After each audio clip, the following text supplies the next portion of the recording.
agad na paglabas sa kulungan ni dating Pangulong Rodrigo Duterte ang unang target ng kanyang legal team. Pinag-aaralan na nila ang magiging depensa sa pagharap nila sa ICC. Nakatutok si Ian Cruz.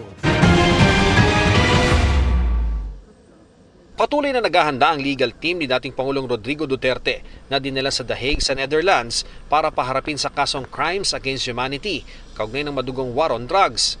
Sabi ng kanyang dating Labor Secretary na si Attorney Silvestre Bello III, kabilang sa mga kasama niya sa pulong para sa pagdepensa ng dating Pangulo, sina Attorney Martin Delgra, Attorney Israelito Torion, Attorney Vic Rodriguez, Attorney Fred Lim, nakaklase ng Pangulo, at Attorney Cesar Billy Dulay na dating Commissioner ng BIR.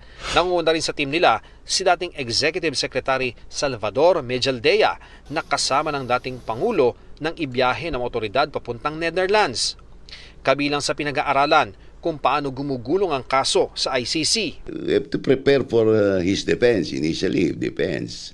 And then we have to study the processes in the ICC.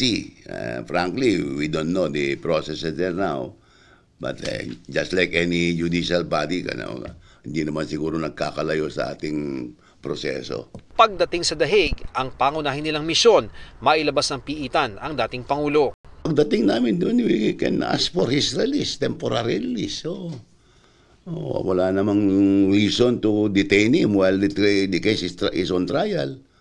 Kung magka-trial, trial, recess, pwede nating iuwi sa Pilipinas, gano'n. May probisyon sa ICC rules ukol sa interim release ng isang nasasakdal pero depende ito sa mga kondisyon at konsiderasyon na tinitingnan ng korte. Do you think he will qualify doon sa mga conditions nila? Kasi it's a conditional release, yung interim release.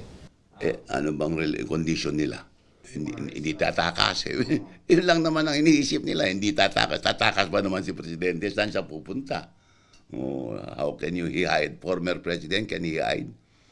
Lahat ng tao kilala siya. Isa raw sa kanilang pangunahing kukwestiyonin ang jurisdiksyon ng International Criminal Court o ICC dahil hindi nakasapi nito ang Pilipinas matapos mag-withdraw noong 2019.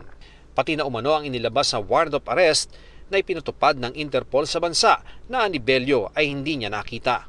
Sa isang pahayag, sabi ng ICC na matapos maging miyembro noong November 2011, naging epektibo ang withdrawal ng Pilipinas mula sa Rome Statute noong March 2019. Sa kabila nito, nanatili raw may jurisdiksyon ng ICC sa mga krimeng umano'y nagawa sa Pilipinas habang miyembro pa ito ng Rome Statute.